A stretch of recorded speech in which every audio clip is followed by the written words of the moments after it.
నమస్కారం. ఏసీ న్యూస్కి స్వాగతం. అద్దంకి మండలం నాగులపాడు గ్రామంలో బుధవారం రాత్రి తెలుగుదేశం పార్టీ నాయకులు పెంట్యాల రామాంజనేయులు అయ్యప్ప దీక్ష స్వీకరించి పడిపూజ కార్యక్రమాన్ని ఏర్పాటు చేయగా ముఖ్య అతిథిగా విద్యుత్ శాఖ మంత్రి గొట్టిపాటి రవికుమార్ హాజరై పూజా కార్యక్రమంలో పాల్గొని తిలకించి ప్రత్యేక పూజలు చేయించుకున్నారు. పడిపూజ కార్యక్రమంలో అద్దంకి పరిసర గ్రామాల నుంచి దీక్షాపరులు అధిక సంఖ్యలో తరలివచ్చారు. పడిపూజ సమయంలో అయ్యప్ప నామస్మరణతో నాగులపాడు గ్రామం మార్మోగింది. అనంతరం దీక్షాపరులకు ప్రసాద వితరణ చేశారు. అలాగే సంతమాగులూరు మండలం పుట్టవారిపాలెం గ్రామంలో ఏర్పాటు చేసిన అయ్యప్ప స్వామి పడిపూజ కార్యక్రమంలో మంత్రి రవికుమార్ పాల్గొని స్వామివారిని దర్శించుకుని పూజలు చేయించుకున్నారు.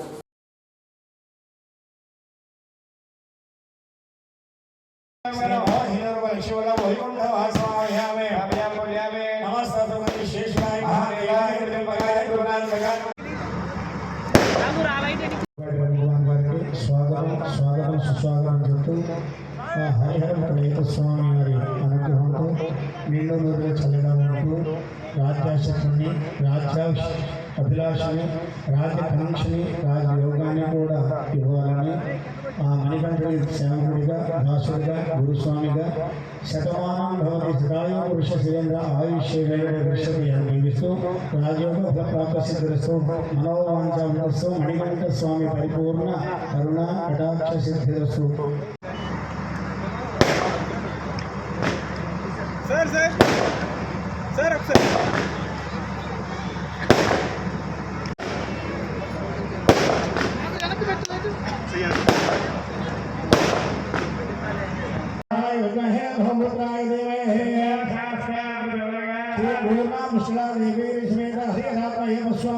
పరిపూర్ణ కరుణా కటాక్ష దీర్ఘాయుష్మాన్ భవతు ఆయుష్మస్తు ఆరోగ్యమస్తు ఆనందమస్తు ధనధాన సంతోషు రాజయోగ ఫలప్రాప్తిరస్తు. శ్రీ మణికంఠ స్వామి దేవత పరిపూర్ణ కరుణా కటాక్ష సిద్ధిరస్తు.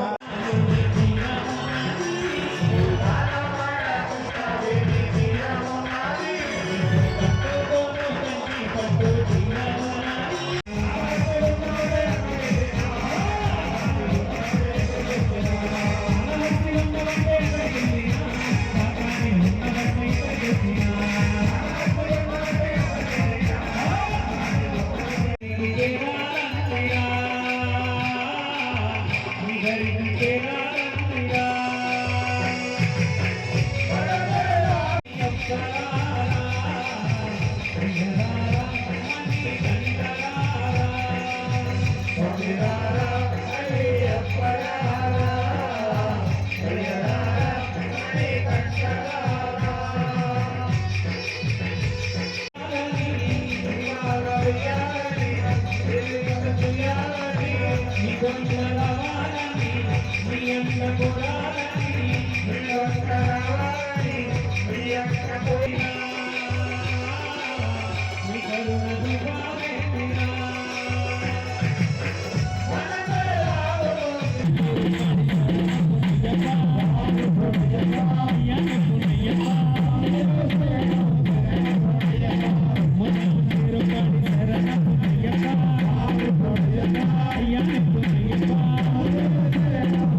అయ్యప్ప దేవాయ నమః.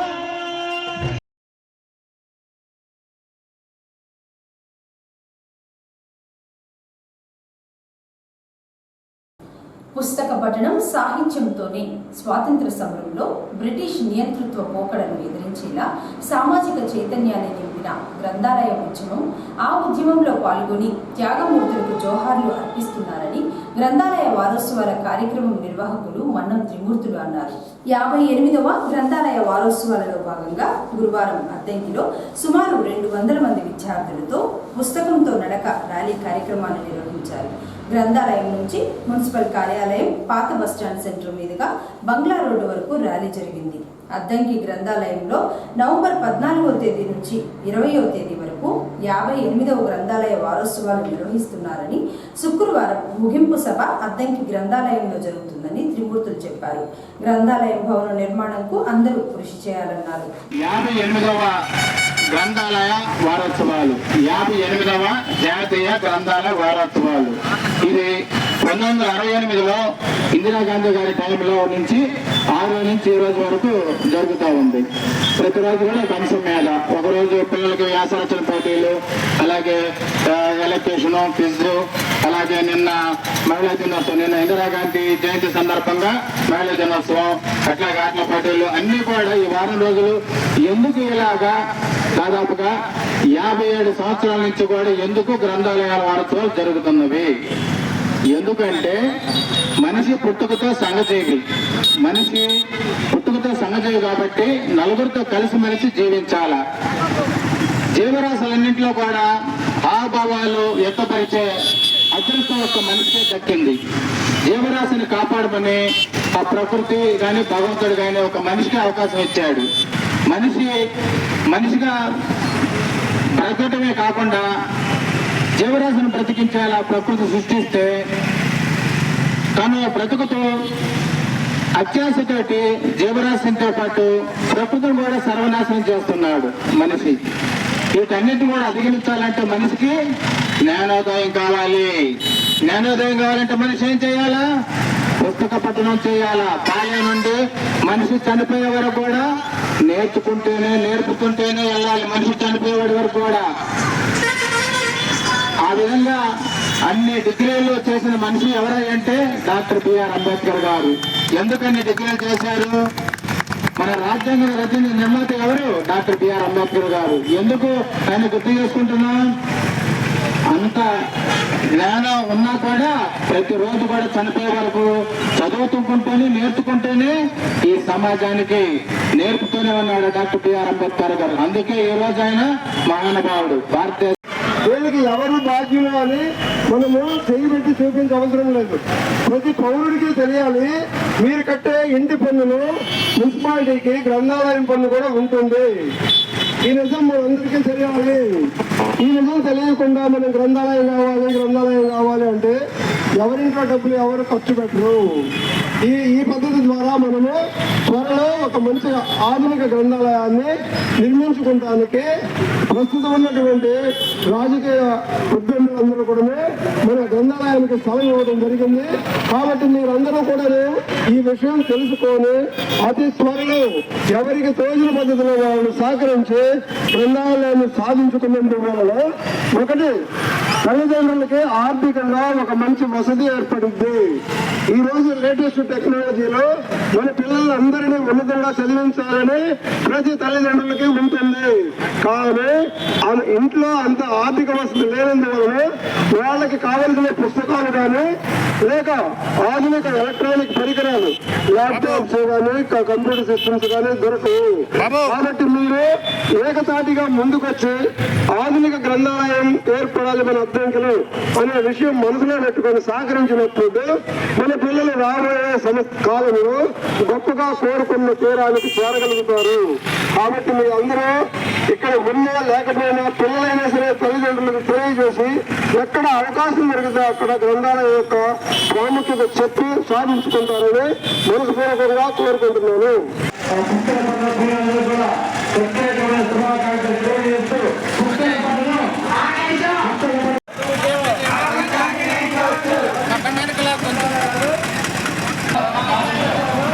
రండి ఇటు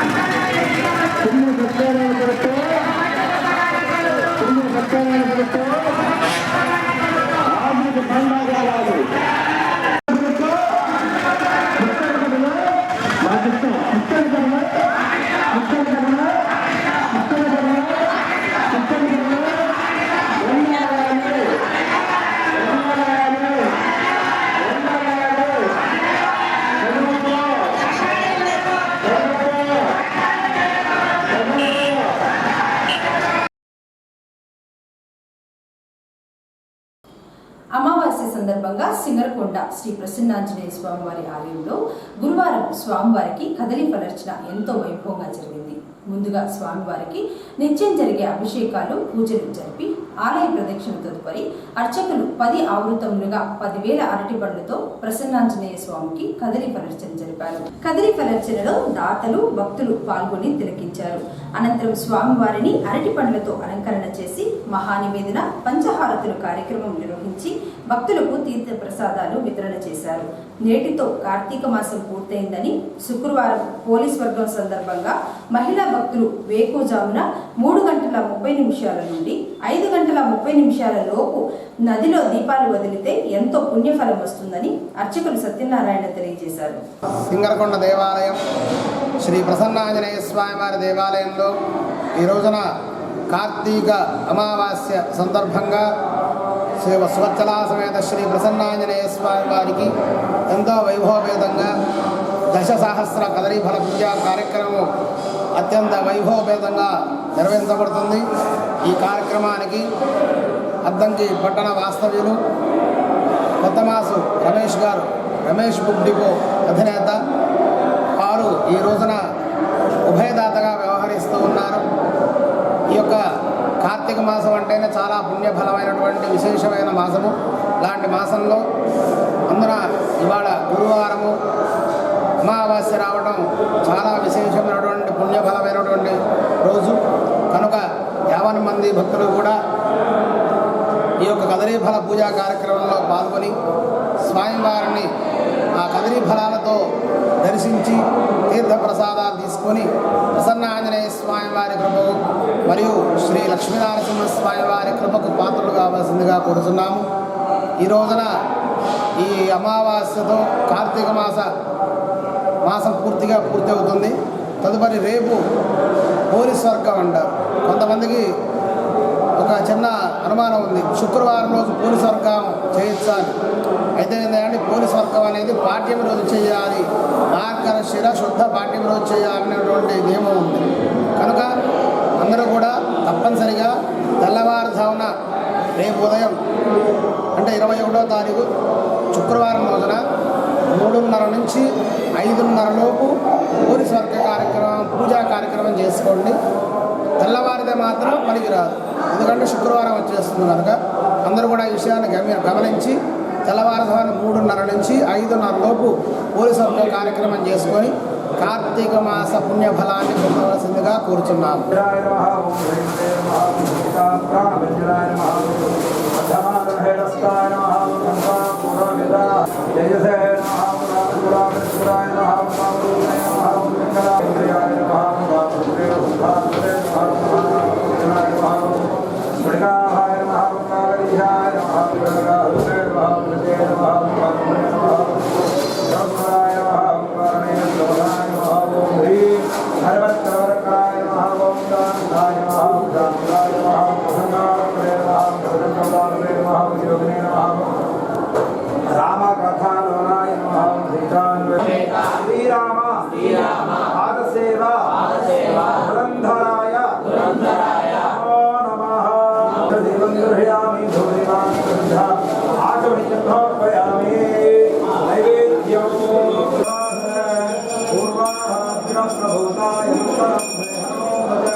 ఆంజనేయమతిపాటలానం కాంచనాద్రికమనీయ విగ్రహం పారిజాత కరుమూలవాసినం భావయామి పవమానందనం యత్ర యత్ర రఘునాథ కీర్తనం తత్ర తత్ర కృతమస్తకాంజలి బాష్పవారి పరిపూర్ణలోచనం మారుతిం నమత రాక్షసాంతకం మనోజవం మారుతతుల్యవేగం జితేంద్రియం. విద్యుత్ అక్రమంగా చోరీ చేసి వినియోగించుకుంటే చర్యలు తీవ్రంగా ఉంటాయని విద్యుత్ విజిలెన్స్ శాఖ ఈ భాస్కర్ అన్నారు. గురువారం అద్దెంకి పట్టణంలో విద్యుత్ విజిలెన్స్ శాఖ ఆధ్వర్యంలో 32 బృందాలు విడివిడిగా 2315 సర్వీసులు పరిశీలించి అనుమతికి మించి రోడ్ వాడుతున్న 90 మందికి 3 లక్షల రూపాయలు, అలాగే మరో 8 మందికి 37,000 రూపాయలు అపరాధ రుసుము విధించారు. విద్యుత్ మీటర్లకు సీల్ సరిగా ఉందో లేదో వినియోగదారులు చూసుకోవాలని, సీల్ అనేది ఊడిపోతే తక్షణమే అధికారులకు చెప్పాలని ఈ మస్తాన్ రావు తెలిపారు. వర్కర్ల సమస్యల పరిష్కారం కోసం కార్మికులు ఐక్య ఉద్యమాలు చేపడితేనే పరిష్కారం అవుతాయని, అలాంటి ఉద్యమాలు రాబోయే కాలంలో ఎలక్ట్రిసిటీ ఉద్యోగులు ఐక్యంగా పోరాటం చేయాలని సిఐటియు జిల్లా ఉపాధ్యక్షులు కొండారెడ్డి పిలుపునిచ్చారు. అద్దెంకి సుందరయ్య భవనంలో ఎలక్ట్రిసిటీ ఎంప్లాయీస్ యూనియన్ సమావేశాన్ని ఏర్పాటు చేయగా సిఐటియు జిల్లా ఉపాధ్యక్షులు కొండారెడ్డి హాజరై మాట్లాడుతూ పోరాటాల ద్వారా సాధించుకున్న హక్కులు మరియు కార్మికులకు రావాల్సిన బెనిఫిట్స్ పొందాలంటే నిరంతరం పోరాడుతూ ఉండాలన్నారు. కాంట్రాక్ట్ కార్మికులకు రావాల్సిన పెయిడ్ హాలిడేస్ మరియు 10 సంవత్సరాల ఇంక్రిమెంట్స్ కోసం అధికారుల దృష్టికి తీసుకుని వెళ్లి పోరాటం చేయాలన్నారు. విద్యుత్ సంస్థలు ప్రైవేటీకరణ చేస్తే వర్కర్లందరూ వీధిని పడవలసిన పరిస్థితి వస్తుందని, ఈ విధానాన్ని రద్దు చేయించుకోవాలని కొండారెడ్డి అభిప్రాయం ఏంటంటే ప్రభుత్వం ఎలా అన్యాయం చేస్తుంది వర్కర్స్కి, ప్రధానమైన యూనియన్లు కూడా అదే అన్యాయం చేస్తూ ఉంది. కాబట్టి ఈ సంస్కరణవాద సంఘాల యొక్క అవకాశవాద వైఖరి కార్మిక వర్గానికి అర్థం కాకుండా, మీకు అందరికీ అర్థమైంది, మీరు ఉన్నారు కానీ మిగతా కార్మికులు టేక్ ఇట్ ఈజీ. కానీ మిగతా కార్మిక వర్గానికి ఈ సంస్కరణవాద సంఘాల యొక్క అవకాశవాద వైఖరి, సవరణగా ఉండే వైఖరి అవి పోనంత కాలం మన డిపార్ట్మెంట్లో సమస్యలు పరిష్కారం అవుతాయని గ్యారెంటీ లేదు. అది ఎప్పుడు పోయిందంటే యూనియన్ నాయకత్వంతో సంబంధం లేకుండా పిలుపునిచ్చినప్పుడు మూకమ్మడిగా అందరూ పాల్గొనే వైఖరి రావాలి.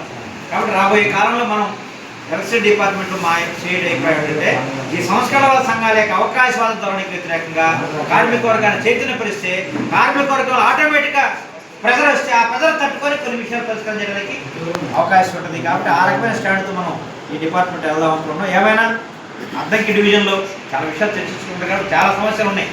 రెగ్యులేషన్ సమస్య, ముద్దు సమస్య అయితే విడివిడిగా సమస్యలు ఉన్నాయి. ఖాళీలు ఫిలప్ చేయట్లేదు, ఎక్స్ట్రా స్టాఫ్ని ఇవ్వట్లేదు, పెయిడ్ హాలిడేస్ పెండింగ్లో ఉన్నాయి, శాలరీస్లో వేరియేషన్స్ ఉన్నాయి, రకరకాల నేపథ్యంలో మనం రాబోయే కాలంలో ఎలక్ట్రిసిటీ రంగానికి సంబంధించిన కార్మికులంతా ఐక్యంగా ముందుకు పోవడానికి గల మార్గాలు వెతికి మనం కూడా నిరాశపడకూడదు.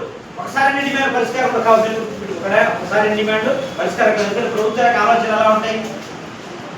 ప్రభుత్వం ఆలోచన ఎప్పుడైనా గుర్తుపెట్టుకోండి. ఏ పార్టీ అధికారంలో ఉన్నా, ఏ ప్రభుత్వ అధికారంలో ఉన్నా వీలైనంతగా కార్మిక వర్గాన్ని అణచివేసి ఎలా స్వారీ చేయాలనే పరిస్థితులు ఉంటారు. మనం ఎలా ఉంటాం? వీలైనంతగా అయిపోయి సాధించుకొని ఆలోచిస్తూ ఉంటాం. కాబట్టి మేనేజ్మెంట్ స్టాండ్లో మేనేజ్మెంట్ ఉంటుంది, గవర్నమెంట్ స్టాండ్లో గవర్నమెంట్ ఉంటుంది, మన స్టాండ్లో మనం ఉంటాం. వాళ్ళు స్టాండ్ కరెక్ట్గా ఉంటున్నారు, మనమే కరెక్ట్గా లేదు. కాబట్టి మనం అప్పుడప్పుడు ప్రభుత్వాన్ని మేనేజ్మెంట్ చూసి మోసపోతూ ఉంటాం. మీ ఎలక్ట్రిసిటీ డిపార్ట్మెంట్ ఆయన విజయాలు పెద్దగా తీశాడు ఈ డిపార్ట్మెంట్లో. ఆయన ఏ పార్టీకి అనుకోని గమనించాడు? ఏడాడు చీఫ్ సెక్రటరీ. ప్రభుత్వం మార్చి అడిగిపోవాలా పక్క చీఫ్ సెక్రటరీ. అంటే గవర్నమెంట్లో అధికారంలో ఉండేవాళ్ళు, పార్టీలో వాళ్ళు రకరకాల నియమాలు ఉంటాయి చెప్పితే వాళ్ళ ఆలోచన ఏమి మార్పు ఉండదు, కార్మిక వర్గానికి వ్యతిరేకంగా ఉంటాయి. ఎలక్ట్రిసిటీ డిపార్ట్మెంట్ చాలా సంస్కరణ చేశాడు కాబట్టి, ఇంజనీర్స్ బాగా పాత పెట్టాడు కాబట్టి మనగాడి కదా లెక్కేస్తే అందరినీ పాత పెట్టి ఉద్యోగం చేయమని చెప్పి తీసుకెళ్ళాలి చీఫ్ సెక్రటరీ పెట్టారు. ఇప్పటి వరకు కూర్చోబెట్టి రాష్ట్ర ప్రభుత్వ ఉద్యోగులతో చర్చలు చేయాలి. మీ దగ్గర చర్చలు చేశారు. తర్వాత ఏం కావాలో వాటి కోసం పనిచేస్తాం. నికరంగా కార్మికుల పట్ల మాట్లాడేది, నిజాయితీగా మాట్లాడేది సిఐటి అనే సమస్య. సిఐటి పోరాటంలో పాల్గొని అందరూ పోరాటాలు చేసుకుంటే సమస్యలు పరిష్కారం కావడానికి 90% అవకాశం ఉంది. అందుకని ఈరోజు ఇందాక చెప్తారు ప్రభుత్వాలు ఎలా ఉన్నాయి అనేది చూస్తా ఉన్నాం. ప్రభుత్వాలు కార్మికులు, పేదలు, కష్టజీవుల ప్రయోజనాల కోసం ప్రభుత్వాలు లేవు. మనం ఓట్లేసి గెలిపించినటువంటి ఎమ్మెల్యేలు, మంత్రులు, కేంద్ర మంత్రులు కూడా మన ప్రయోజనాల కోసం కాదు, మన సమస్య కాకపోయిన. ఉదాహరణకి ఈరోజు విశాఖ స్టీల్ ప్లాంట్ ఎలా మేలో చూస్తున్నారు. ఈరోజు అధికారం లేనప్పుడు ఒక మాట, అధికారం ఉన్నప్పుడు ఒక మాట మాట్లాడతాం. ప్రభుత్వ రంగ సంస్థలన్నీ నాశనం చేస్తా ఉన్నారు. కార్మికుల చట్టాలు ఈరోజు 42 చట్టాలు ఈరోజు 3 లేబర్ కోడ్ బిల్లు తీసుకొచ్చారు. సమ్మె చేసుకునే హక్కు లేదు, మాట్లాడే హక్కు లేదు, అడిగే హక్కు లేదు.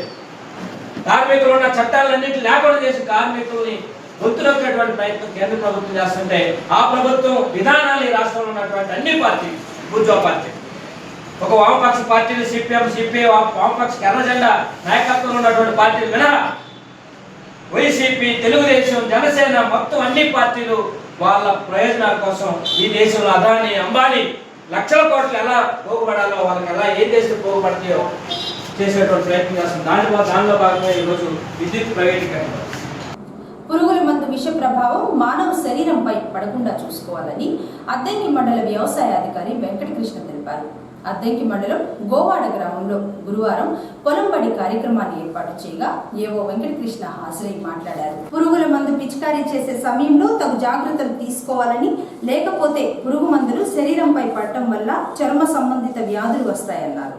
రైతులు సాగు చేసే పంటలపై పూర్తిగా అవగాహన కలిగి ఉండాలని, అనవసరంగా రసాయన ఎరువులు, పురుగుల మందులు వాడటం వలన సాగు ఖర్చులు పెరగడమే కాకుండా రసాయనిక అవశేషాలు కలిగిన ఆహారం తీసుకోవడం వలన ప్రజల ఆరోగ్యం దెబ్బతింటుందని వెంకటకృష్ణ తెలిపారు. అనంతరం వరి పంట పొలంలో వరి సాగు చేసే సమయంలో పంట నష్టం జరగకుండా చేయవలసిన వాటి గురించి రైతులకు ఏవో వివరించారు. ఈ సర్వే ప్రకారం సంవత్సరానికి 10 లక్షల మంది తెచ్చుకుంటారు. అంటే మనం అంతకుముందు మనం గులికలు జల్లు వచ్చాడు అడ్డం పడ్డాడు అంటారు సరే. అదేవిధంగా మనం ఏంటంటే సరైన మందులు కొట్టేటప్పుడు జాగ్రత్తలు తీసుకోకపోతే అది మనకి దీర్ఘకాలికంగా, ముఖ్యంగా ఏంటంటే చర్మ రోగాలు మన బాడీ మీద పడ్డప్పుడు మనం వచ్చి కడుక్కుంటాం, అయిపోయిందని అనుకుంటాం. కానీ రాబోయే రోజుల్లో మనకి చర్మ వ్యాధులు వస్తాయి. సరిగ్గా కడుక్కోకుండా కళ్ళు లేకపోతే ముక్కు తీసుకోవడం చేస్తే ఎంతో కొంత పాయిజన్ మన బాడీలో కలుస్తుంది. తర్వాత ఇంకోటి ఏంటంటే ఇప్పుడు గ్లైఫోసెట్ అని చెప్పి ఒక మందు ఉంది, అది బ్యాన్ చేశారు. ఎందుకు చేశారు తెలుసా? అమెరికాలో గార్డెనింగ్ చేసే వాళ్ళందరూ కూడా ఆ గ్లైఫోసెట్ అంటే మామూలుగా గ్లైస్లు అంటాం కదా, ఆ మందు వాడేసరికి క్యాన్సర్ వచ్చింది. 6 నెలల్లో వచ్చింది. దాన్ని రీసెర్చ్ చేసి వాళ్ళు దేని వల్ల వచ్చింది, మనలాగా ఇండియాలో లాగా రోగరాంగంలో ఒక బిల్లు అక్కడ ఇది ఎందుకు వచ్చిందని అడిగి దాన్ని ఎగ్జామినేషన్ చేసి దానికి కరెక్ట్ మందులు వాడతారు. దాని మీద చేయడం వల్ల ఏంటంటే ఈ కలుపు మందు రెగ్యులర్గా వాడటం వల్ల అతనికి క్యాన్సర్ వచ్చిందని చెప్పేసి అతనికి కొన్ని కోట్ల రూపాయల ఫైన్ వేశారు ఆ కంపెనీ, వేసి బ్యాన్ చేశారు. తర్వాత నిదానంగా ఇప్పుడు మళ్ళీ మనకి ఇండియాలో కూడా బ్యాన్ చేశారు. ఇప్పుడు దాంట్లో తగ్గించి ఆ పవర్ తగ్గించి మళ్ళీ రిలీజ్ చేశారు. ఆ కారకాలు లేకుండా, క్యాన్సర్ కారకాలు లేకుండా తయారు చేసి ఇప్పుడు కొద్దిగా మార్కెట్లో పెట్టింది. ఒక 2-3 సంవత్సరాలు అసలు రాలేదు మనకి, ఉంటూనే ఉంటుంది. అట్లానే కొన్ని ఇప్పుడు మీరందరూ బయోలజిస్ట్ వాడుతున్నారు. ఏమేమి వాడుతున్నారు? మొత్తం బయోలో వాడుతున్నారు. ఎందుకు అవి వాడద్దు, ఎందుకంటే కుక్కలేదో వాడుతున్నారు. అట్లా కాదు చెప్పేది. మీరు ఏదైనా పురుగు మందు క్లోరోపైరిఫాస్ ఉంటుంది, దాంట్లో 20% ఈసీ అని ఉంది, లేకపోతే మోనోక్లోరోఫాస్ 48% అట్లా మనకి ఇమ్రాక్లో పెట్టి 17.8%. కార్తీక మాసం ముగింపు సందర్భంగా అద్దంకి పట్టణంలోని స్థానిక భవానీ సెంటర్లో వేంచేసి ఉన్న శ్రీ గంగా వింధ్యావాసవి నగరేశ్వర స్వామివారి ఆలయంలో గురువారం స్వామివారికి అన్నంతో అన్నాభిషేకం కార్యక్రమాన్ని నిర్వహించారు. మహిళా భక్తులు అధిక సంఖ్యలో ఆలయానికి చేరుకుని స్వామివారిని దర్శించుకుని అన్నాభిషేకంను తిలకించారు. అనంతరం స్వామివారిని ప్రత్యేకంగా అలంకరణ చేసి పూజలు జరిపి భక్తులకు ప్రసాద వితరణ చేశారు.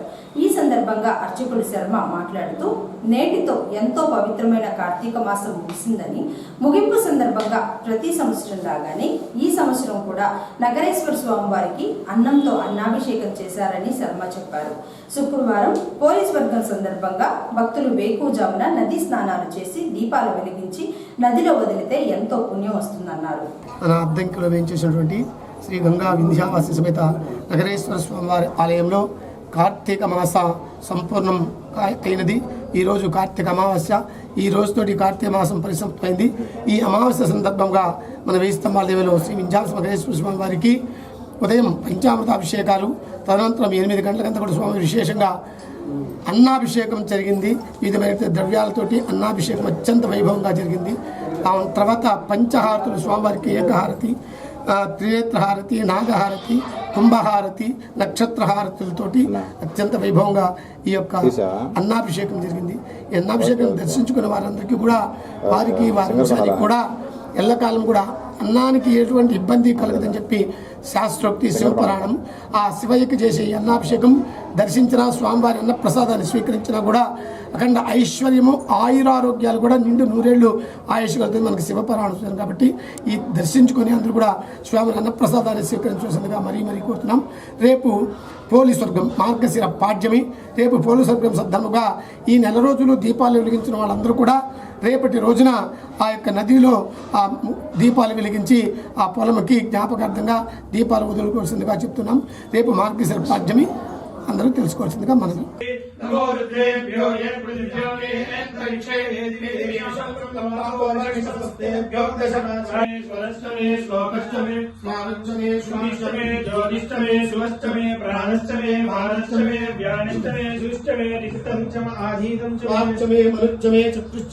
శ్లోకంచమే దక్షశ్చమే బలంచమ ఓజశ్చమే సహశ్చమ ఆయుష్చమే జరాచమ ఆత్మాచమే తనుశ్చమే శర్మచమే వర్మచమే గానిచమే స్థానిచమే పరుషుంషిచమే శరీరానిచమే.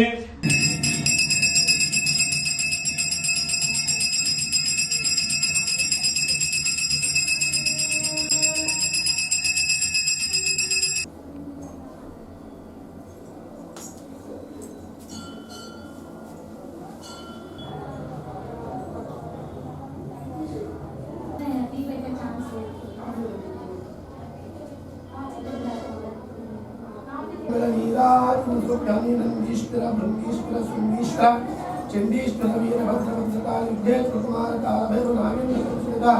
ప్రమగఢ సేవిత పార్వతీ గంగాధర మహాదేవ మహాదేవ్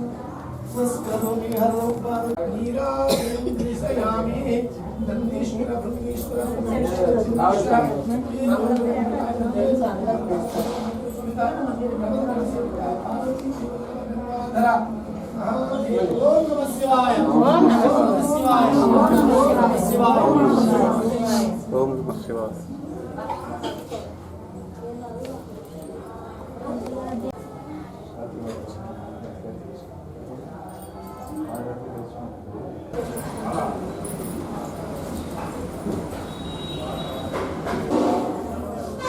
సరే సరే.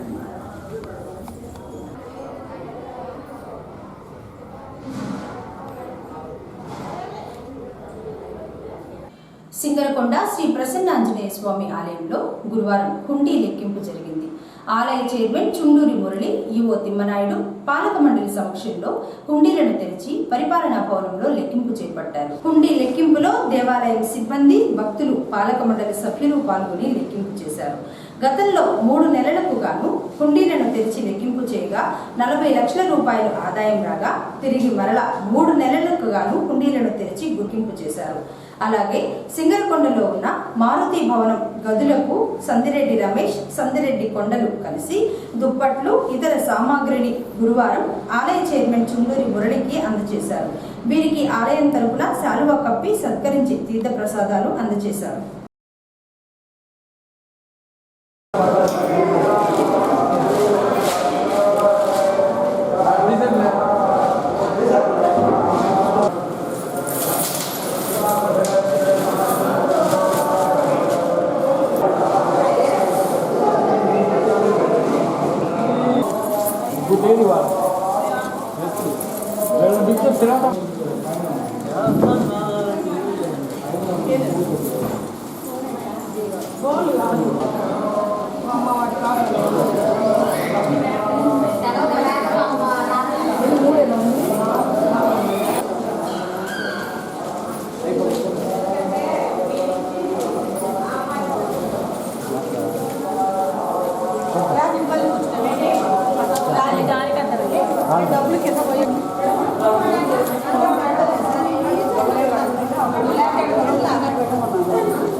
వాడు కూర్చో, నువ్వు ఆడ చేసేవాడు ఇక్కడికి వచ్చేట్టు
అద్దంకిలోని గాజులపాలెం, కాకానిపాలెం ప్రాథమిక ఆరోగ్య కేంద్రాలను గురువారం స్వచ్ఛాంధ్ర కార్పొరేషన్ డైరెక్టర్ చిన్ని శ్రీనివాసరావు సందర్శించారు. అలాగే జడ్పీ హైస్కూల్ గురకాయపాలెంను పరిశీలించి ప్లాస్టిక్ వాడకం నిషేధం గురించి వివరించి విద్యార్థులకు వాటర్ బాటిళ్లు అందజేసి పరిసరాల పరిశుభ్రత గురించి డాక్టర్లతో చర్చించారు.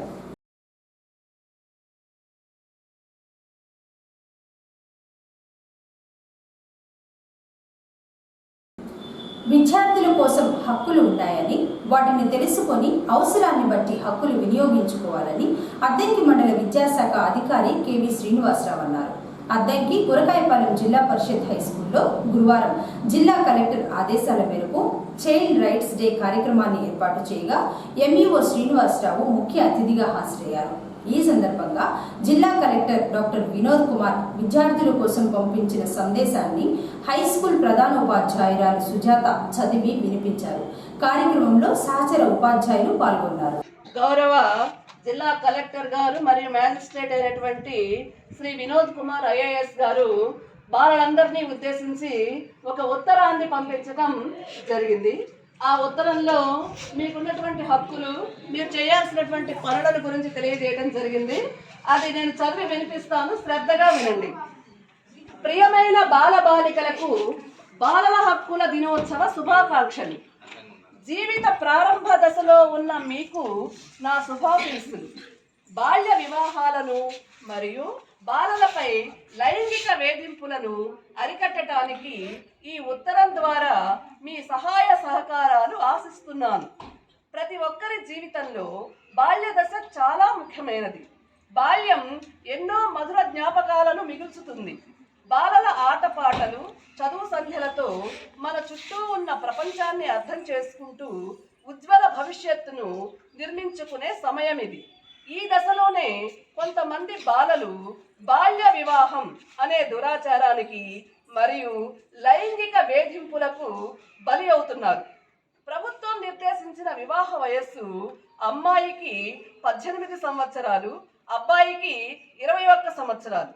కానీ బాధ్యత తీర్చుకోవాలనే నెపంతోనూ, తాతయ్య అవ్వల కోర్కెలతోనూ, సామాజిక సమస్యల నెపంతో లేదా ఇతర కారణాలతో కొందరు తల్లిదండ్రులు తమ పిల్లలను బాల్య వివాహంతో బలి చేస్తున్నారు. బాల్య వివాహం చేయటం మరియు ప్రోత్సహించటం చట్టరీత్యా నేరం. బాల్య వివాహం చేసిన వారు, సహకరించిన వారు, బాల్య వివాహ కార్యక్రమంలో పాల్గొన్న ప్రతి ఒక్కరూ నేరస్తులే. వీరికి ₹1,00,000 జరిమానా లేదా 2 సంవత్సరాల జైలు శిక్ష లేదా 2 కలిపి విధిస్తాను. అలాగే లైంగిక నేరముల నుండి పిల్లలను రక్షించే ఫోక్సో చట్టం ద్వారా కూడా శిక్షార్హులు అవుతారు. బాల్య వివాహం మీకు కానీ మీకు తెలిసిన వారికి కానీ జరిగితే ఎలా నిలుపుదల చేయాలనే మీ ప్రశ్నకు సమాధానం మీరే. గ్రామ లేదా వార్డులో బాల్య వివాహాలు, లైంగిక నేరాలు మరియు ఇతర బాలల హక్కుల ఉల్లంఘనలు లేని బాలల స్నేహపూర్వక గ్రామం లేదా వార్డుగా మార్చి తద్వారా మన బాపట్ల జిల్లాను బాలల స్నేహపూర్వక జిల్లాగా మార్చుటకు మీ వంతు సహకారం అందిస్తారని ఆశిస్తున్నాను. మీ జిల్లా కలెక్టర్ మరియు చైర్మన్, జిల్లా బాలల పరిరక్షణ కమిటీ మరియు జిల్లా బాల్య వివాహాల నిరోధక అధికారి, బాపట్ల జిల్లా.